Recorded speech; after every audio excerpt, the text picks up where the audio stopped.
Hello everyone, my name is Shalaka Deshpande. Today I will be talking about this video basically is for the people who want to join the corporate world or who are working as a leaders in the corporate world. Okay, so today I will be discussing few tips for the leaders who want to encourage their employees and who want to keep their organization ahead. Okay, so I'll just share the file.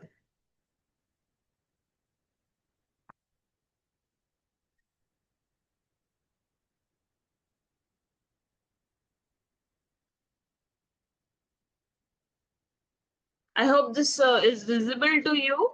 Okay. So first of all, when we talk about the leader, when you become leader in corporate world, the first thing which comes in your mind is now I have the power. But very few people understand the correct utilization of that power, and very few people think that how should I utilize the power in the efficient manner. Okay.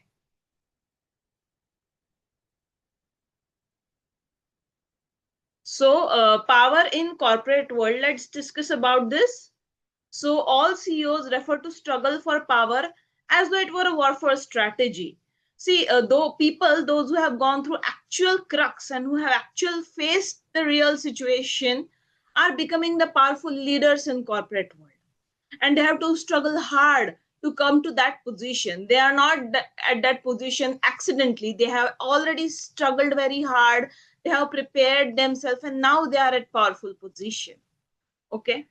Now, first type of power is the intellectual power. The corporate world is led by knowledge workers. It is intangible asset of any organization. Highest paid executives are evaluated on basis of knowledge. See, this corporate world is led by knowledge workers. So knowledge has value. Even if it is universal, knowledge has a value, and it is the greatest asset of any organization. These days, the asset of organization is considered as knowledge, not money. Those days are gone.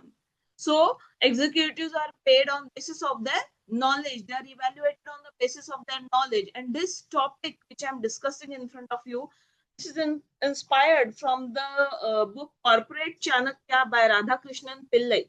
Okay. So third point is manpower.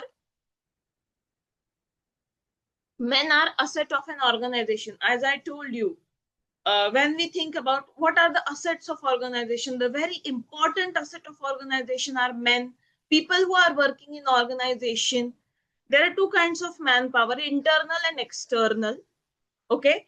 Internal manpower comprises employees of organization, those who are employees of organization, board of directors, shareholders, those who are internal in the organization, who are working inside the organization. That is internal manpower. External manpower includes customers and suppliers. Organization should focus on satisfying customers. See, if organization focuses on satisfaction of customers, automatically it will become successful organization. Because if customers are happy with their services, obviously slowly and steadily the organization will progress and everything will be in place. But if the customers are unhappy, then the reverse can happen. So it is a very important point that organization should focus on satisfying the customers. Okay.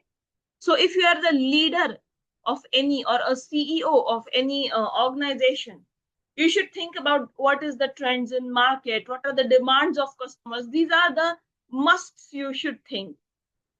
Now, next is financial power. Financial success ensures progress of organization. To be financially successful is essential. Now, see here, not only for organization, even for human beings, it is very important for you to be financially successful. Because if you're financially not successful, at some point, even families stops to ask you. Even family members don't treat you well. Okay, so financial success not only ensures the progress of organization, but every individual. So every individual should think about how will I gain more money? How will I become financially successful? Okay. So I'm not telling that पैसे का हव्यास रखो, लेकिन हाँ पैसे कमाने की कोशिश जरूर करनी है. Okay.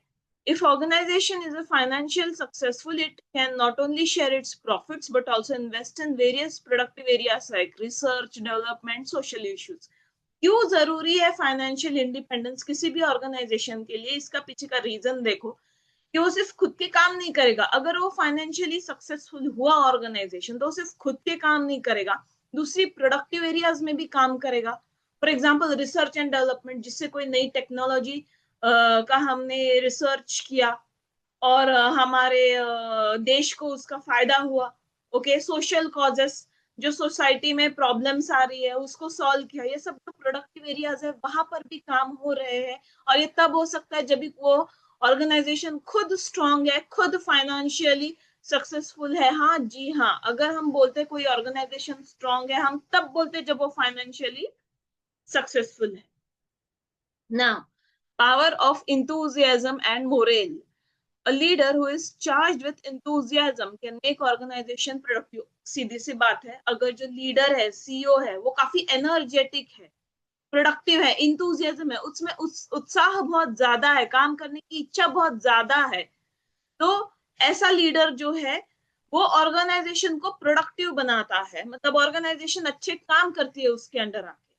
All great organization has inspired leader. Enthusiastic leader can easily venture into new market, can scale high targets and work towards deadlines.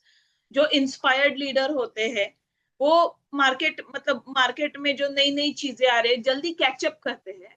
Okay, उसको मतलब ज्यादा टाइम नहीं लगता कैचअप करने के लिए, और जो टारगेट है उस कंपनी का, वो टारगेट जल्दी अचीव करने में भी मदद करता है और डेडलाइंस के पहले ही काम हो जाता है। ठीक है, नाउ अब ये जो पावर है, ये सिर्फ पावर ऐसे आती नहीं है गिफ्ट पैक करके, हमें गिफ्ट मिल गया हम उसका भोग लेंगे, ऐसा नहीं होता। पावर के साथ हमको कुछ रिस्पॉन्सिबिलिटीज है, हमारे कुछ कर्तव्य भी है। जब हम पावरफुल पोजीशन पे बैठ जाते हैं तब ऐसा नहीं कि हम मैं बस अब एंजॉय करूंगा, मेरे हिसाब से ही काम करूंगा, ऐसा नहीं होता। उसके साथ साथ कुछ जिम्मेदारियां भी आती है, तो अभी वो डिस्कस करेंगे। ओके, अभी it is easy to get and remain in power. देखो अभी जो पावर जब भी आती है, जब आप किसी ऑर्गेनाइजेशन के बॉस बन जाते हो, जब आप टॉप पे बन जाते हो, टॉप पे आते हो, तो क्या आपको ये सवाल आता होगा कि ये पावरफुल पोजीशन में रहना आसान है क्या? Is it secure and safe to remain in top? मैं सिक्योर हूं क्या? मेरी सिक्योरिटी का क्या? What does revolt mean to business leader? और रिवोल्ट जब भी आ जाता है, अभी मैं बिजनेस लीडर हूँ, मेरी कंपनी में कोई रिवोल्ट करता है तो मैं उसे कैसे डील करूं? ओके, तो ये क्वेश्चंस के साथ हम डील करेंगे। Business leader has to protect himself from revolt if he has to remain in power. देखो, किसी भी बिजनेस लीडर को अगर पावर में रहना है तो उसको कंसिस्टेंसी और डिसिप्लिन की जरूरत है। अगर वो डिसिप्लिन नहीं है, कंसिस्टेंट नहीं है, तो ज्यादा दिनों तक वो पावर में नहीं रहता। और अगर वो बिजनेस लीडर है, उसको सीखना होगा खुद को प्रोटेक्ट कैसे करना रिवोल्ट से। अगर वो चाहता है कि वो पावर में रहे तो उसको खुद को प्रोटेक्ट करना है रिवोल्ट से। ठीक है, अब ये रिवोल्ट क्या है? A revolt for business leader means a dissatisfied employees. ऐसे एम्प्लॉयज जो सेटिस्फाइड नहीं है, सैलरी इशू है, उसको क्रेडिट नहीं मिल रहा है, वो बहुत ज्यादा काम कर रहा है लेकिन उसे क्रेडिट नहीं मिल रहा है, उसे सैलरी वक्त पे नहीं मिल रही है। ओके, उसको बहुत सारे ताने सुनने पड़ रहे हैं बॉस के, तो ये सब जो है वो डिससेटिस्फाइड एम्प्लॉयज होते हैं और वो रिवोल्ट भी कर सकते हैं यहाँ वहां। ऑब्वियस सी बात है, यहाँ वहां बोल ही देंगे मेरा बॉस ऐसा है, मेरा बॉस वैसा है। Okay, shareholders and stakeholders are integral elements of organisation. Okay, ये भी डिससेटिस्फाइड हो सकते हैं। बाकी जो इंटरनल मेंबर्स हो सकते हैं, एम्प्लॉयज है, शेयर होल्डर्स है, स्टेक होल्डर्स है ऑर्गेनाइजेशन के, ये डिससेटिस्फाइड है। हमने इतना पैसा लगाया, हमको प्रॉफिट नहीं मिल रहा, हम इतना काम कर रहे हैं, हमको वक्त पे सैलरी नहीं मिल रही, तो ये जो डिससेटिस्फाइड एम्प्लॉयज और इंटरनल मैन पावर है, जब ये डिससेटिस्फाई होती है तो ये रिवोल्ट की तरह होता है किसी भी लीडर के लिए। There can also be external from suppliers, customers और क्लाइंट। और एक्सटर्नल रिवोल्ट भी हो सकता है कस्टमर्स की साइड से, हम सेटिस्फाइड नहीं है, ये प्रोडक्ट अच्छे से काम नहीं कर रहा है, ये सर्विस अच्छी नहीं है, हमको बार बार फोन करने पड़ते हैं, एक्सेट्रा एक्सेट्रा। तो ये जो कस्टमर जब भी डिससेटिस्फाइड होते हैं तभी भी हम वो रिवोल्ट की तरह सिचुएशन आ सकती है। How can business leader keep everybody happy when he is in the command of organisation? अभी सवाल उठता है कि अब ये प्रॉब्लम सॉल्व कैसे किए जाए? जो बिजनेस लीडर है वो सबको खुश कैसे रखे जब वो लीडर है? ठीक है, understand the needs of market. पहला मुद्दा कि जो मार्केट है हमारा, क्या चल रहा है बाहर। As leader it is important for you to understand needs of people in organization as well as market and industry। जब आप लीडर बनते हो आपको समझ में आना चाहिए कि आपके एम्प्लॉयज की क्या जरूरतें हैं, मार्केट में क्या ट्रेंड चल रहा है, इंडस्ट्री की क्या जरूरत है, कितना आगे चला गया है, 5th जनरेशन इंडस्ट्री आ गई है, आपकी इंडस्ट्री कौन सी जनरेशन से मैच कर रही है। ओके, ये सब चीजें जो है कि आपको ध्यान में रखनी है। जो लेटेस्ट इक्विपमेंट्स है वो आपको आपके इंडस्ट्री में भी लाने हैं। ओके, और जो आपके एम्प्लॉयज है उनकी प्रॉब्लम्स आपको उनके साथ कम्युनिकेट करके डिस्कस करनी है। ठीक है, as long as you will be fulfilling their needs they will be loyal. जब तक आप कम्युनिकेशन अच्छा रखते हो आपके एम्प्लॉयज के साथ, जब तक आप देखो सभी पैसों के लिए काम करते हैं, आप ऐसा नहीं बोल सकते पैसे के लिए काम करता है, नहीं बोल सकते। सभी को चाहिए, सभी पैसों के लिए काम करते हैं, सभी वैसे होते हैं। So as long as you are fulfilling their needs they will be loyal. जब तक सैलरी अच्छे से मिल रही है तब तक ही वो लॉयल रहेगा। एक पॉइंट पे बहुत ज्यादा दिन हो गए सैलरी नहीं मिल रही, वो छोड़ देगा, जहां दूसरी जगह उसे अच्छा जॉब मिल रहा है वो चला जाएगा। ठीक है, while carrying out need analysis you should be able to differentiate between need and greed। जब भी आप आपके जो एम्प्लॉयज है उनकी जरूरतों को समझ रहे हो, कुछ एम्प्लॉयज बदमाश होते हैं, ओके, ड्रामा भी कर सकते हैं, तो आपको डिफरेंशिएट करना है, सच में इसे जरूरत है, ये मोहित हो रहा है। ओके, आपको समझ में आना चाहिए सच में इसे जरूरत है, ये मोहित होके मुझे घुमा रहा है। Next point, remember old clients while making new ones.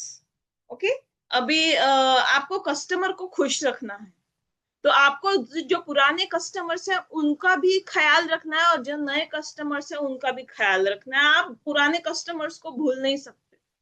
C, business is not a one time deal but collection of deals over period of time which makes business successful. ये जो बिजनेस होता है वो एक डील करके पूरा business successful कभी नहीं होता, बहुत सारे डील्स उसको इनकाउंटर करने पड़ते हैं बिजनेसमैन को, और जब वो करेक्ट डिसीजन लेता है डील्स इनकाउंटर करते समय तब वो सक्सेसफुल बनता है।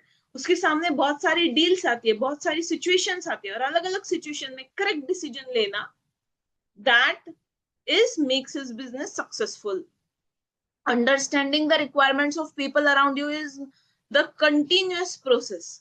जो हमारे आजू बाजू के लोग हैं, फॉर एग्जाम्पल बिजनेसमैन के केस में एम्प्लॉयज है, उनकी जरूरतों को समझना ये कंटिन्यूअस प्रोसेस है। मतलब एक बार आपने कम्युनिकेशन कर दिया हो गया, ऐसा नहीं है, आपको मीटिंग्स अरेंज करनी पड़ेगी, मंथ में एक बार मीटिंग होनी चाहिए।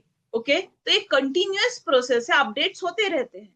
Keep meeting with your old clients regularly even when you are in a process of expanding your client base. अभी आपका क्लाइंट बेस एक्सपांड हो चुका है, आपको बहुत सारे कस्टमर्स मिल गए, ऐसा नहीं आपको बहुत सारे अच्छे अच्छे कस्टमर मिल गए तो पुराने कस्टमर्स को भूल गए।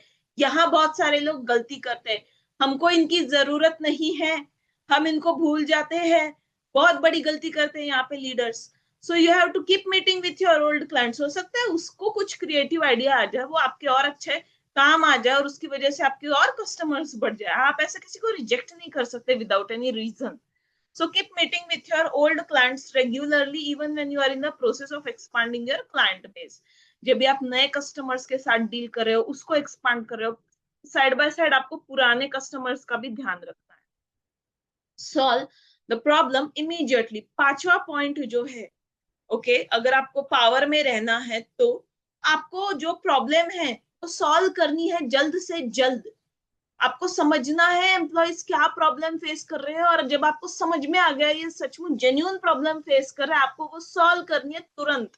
आप लीडर पोजीशन पे हो, आपसे एक्सपेक्टेड है, यही एक्सपेक्टेड है कि आप आपके एम्प्लॉयज की प्रॉब्लम सॉल्व करो। विदाउट एनी रीजन आप लीडर की पोजीशन पे नहीं हो।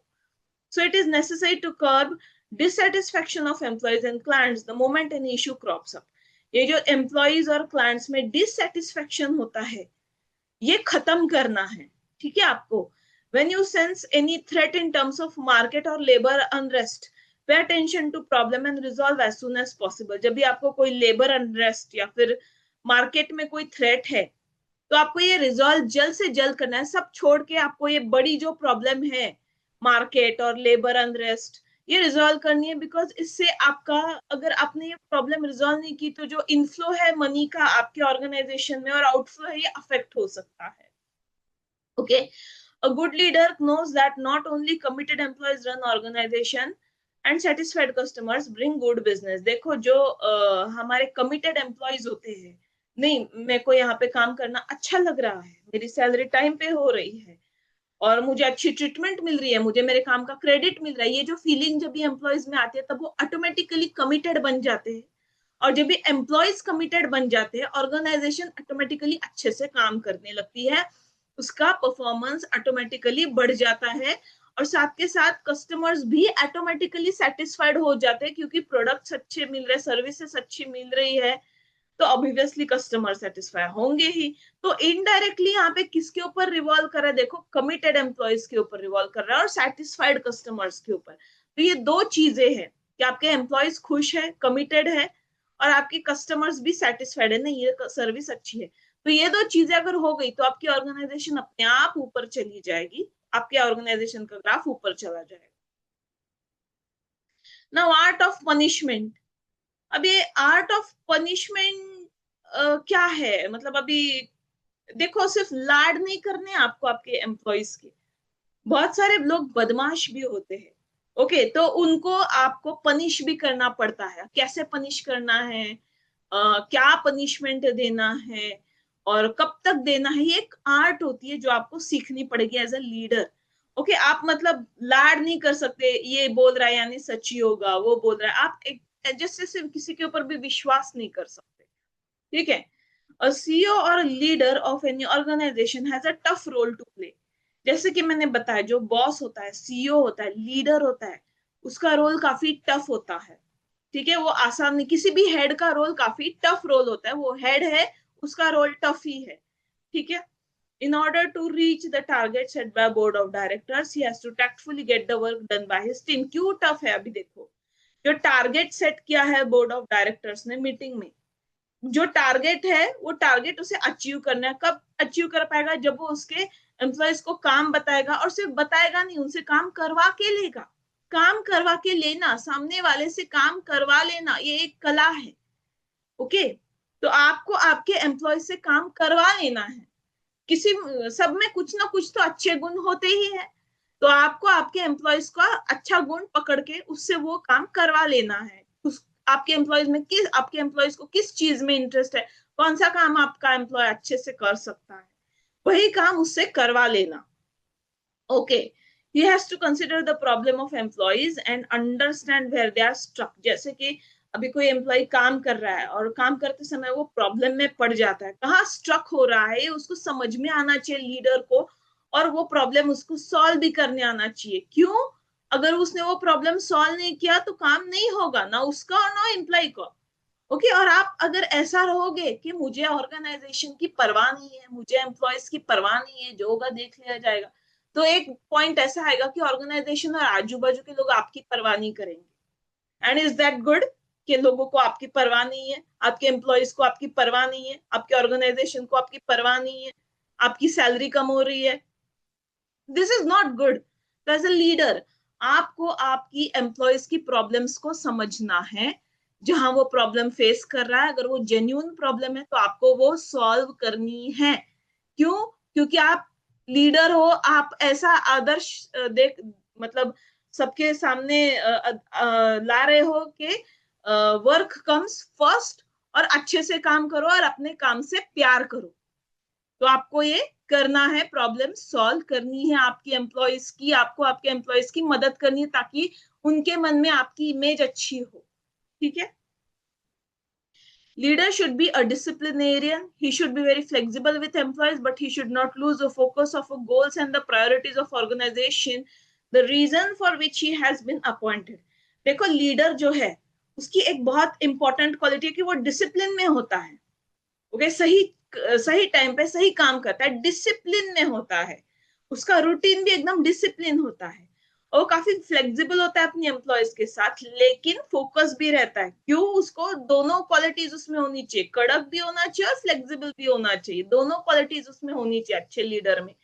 फोकस्ड क्वालिटी क्यों होनी चाहिए? क्योंकि कुछ गोल्स होते हैं ऑर्गेनाइजेशन के जो उसको अचीव करने हैं, और हम लीडर को क्यों अपॉइंट करती है ऑर्गेनाइजेशन? ताकि वो उसका गोल अचीव कर सके। ओके, कि उसको दिमाग में रखना है कि मुझे यहाँ पे क्यों अपॉइंट किया है, मेरा क्या गोल है, मेरा क्या फोकस है, मुझे क्यों अपॉइंट किया गया है, मुझे कुछ कार्य करना है, कुछ गोल्स अचीव करने हैं ऑर्गेनाइजेशन के। ये दिमाग में रख के उसको एम्प्लॉयज के साथ फ्लेक्सिबल रहना है। ऐसा नहीं अभी फ्रेंडशिप हो गई तो चलो इसको जरा ज्यादा फ्लेक्सिबिलिटी देते हैं, फ्रेंडशिप के चक्कर में गोल भूल गई, ये ऐसा नहीं होना चाहिए। ठीक है। At times he has to use punishments to discipline his employees. अब देखो, हमको बाउंड्रीज रखने हैं कि जब भी हम किसी भी मैं एम्प्लॉय से भी कहना चाहूंगी, आपके बॉस है, आपके ऑफिस को वर्कर है। ओके, आप उसको इवन थोड़ी बहुत फ्रेंडशिप हो गई, पसंद हो गई, आपको ये याद रखना है कि वो आपका बॉस है, आपका दोस्त नहीं है। ओके, उसके हिसाब से ही आपको काम करना है। आप ये भूल नहीं सकते कि ये मेरा बॉस है, आपको ये याद रखना ही है कि ये मेरा बॉस है। उस वक्त, काम के वक्त, वो सिर्फ आपका बॉस है, दोस्त नहीं है। तो बॉस की क्या रिस्पॉन्सिबिलिटी है? अगर उसके एम्प्लॉयज बहुत ज्यादा बड़ी गलती करते हैं तो उसको कुछ पनिशमेंट्स उसकी एम्प्लॉयज को देनी पड़ती है। Okay, this is what expected from boss, कि इसको पनिशमेंट देनी, क्योंकि वो पार्शियलिटी हो जाएगी दूसरे एम्प्लॉयज के साथ। ठीक है। How much punishment can be given when it can be given in wise in art itself. अब उसने क्या गलती की है, कितनी बड़ी गलती की है, उसके हिसाब से कितनी पनिशमेंट हम दे सकते हैं, क्यों दे रहे हैं, कब दे रहे हैं, ये एक कला है। ओके, जो आपको मास्टर करनी है with time. Punishments are carried out if employee steps out of the framework that are laid down by organization. जो रूल्स होते हैं, फ्रेमवर्क होता है ऑर्गेनाइजेशन के, उसकी मर्यादा का उल्लंघन जब एम्प्लॉय करता है तब उसको पनिशमेंट दी जाती है। और हर बॉस का कर्तव्य है कि जब कोई एम्प्लॉय मर्यादा का उल्लंघन करे उसको शिक्षा मिले, पनिशमेंट मिले। अगर छोटी गलती है तो छोटी पनिशमेंट। ओके, फॉर एग्जाम्पल अगर कोई परफॉर्म अच्छा कर ही नहीं रहा है तो उसका डिमोशन कर दिया। जो दूसरी एम्प्लॉयज को भड़का रहा है, सैलरी के बारे में पूछ रहा है, उसको निकाल दिया, फायर कर दिया, काम कर नहीं रहा है, सिर्फ पैसा चाहिए, ऐसा भी एम्प्लॉय हो सकता है। या फिर जैसे कि मैंने बोला, अच्छा परफॉर्म कर ही नहीं रहा है, उसका मन ही नहीं लग रहा है काम में, तो उसका डिमोशन हो गया। तो ये सब चीजें बॉस को करनी ही पड़ती है।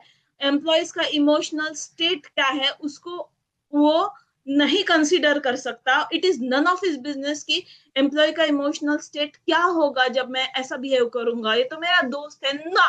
ऐसा बिल्कुल नहीं सोचना है आपको। आपको उसे पनिशमेंट देनी है, उसकी गलती है। ठीक है, प्रोफेशनल प्रोफेशनल एटीट्यूड आपको रखना है। ठीक है, क्लियर? और उसका इमोशनल स्टेट क्या है, वो मेरे बारे में क्या सोचता है, that is none of your business as a boss. आप बॉस हो, बॉस की तरह रहो। ठीक है। Now, leader or CEO is a final authority in matter of a punishments. If he is not disciplining his team from time to time, there is always a possibility of him being seen as a poor leader.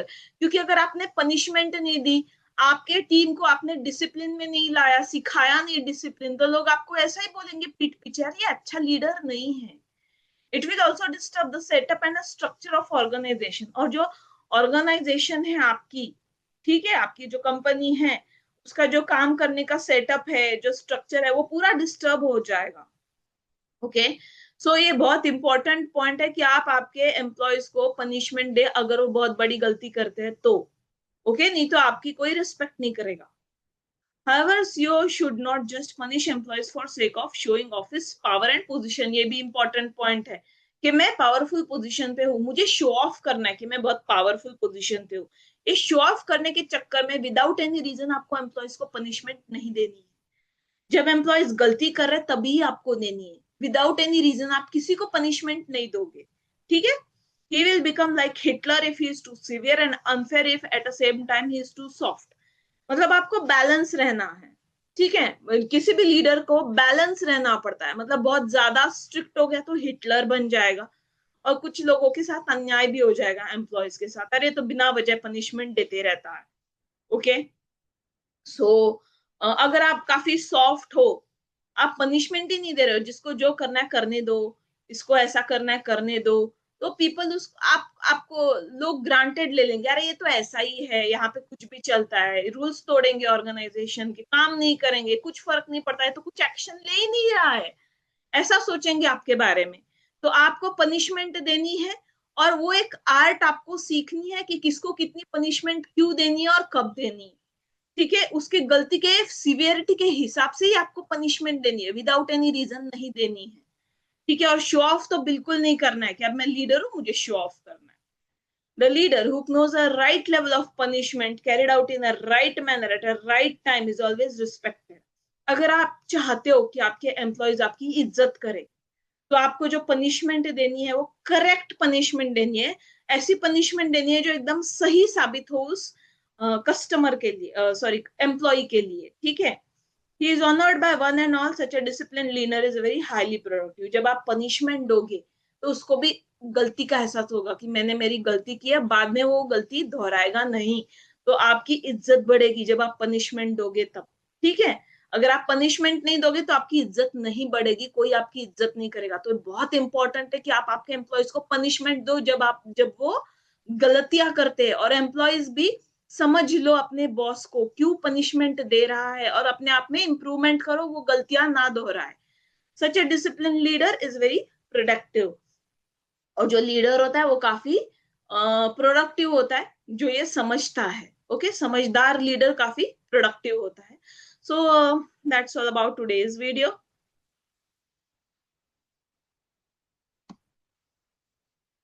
So I hope you have liked this video. If you have liked this video, please like, share, and subscribe my channel. Thank you for watching. Bye.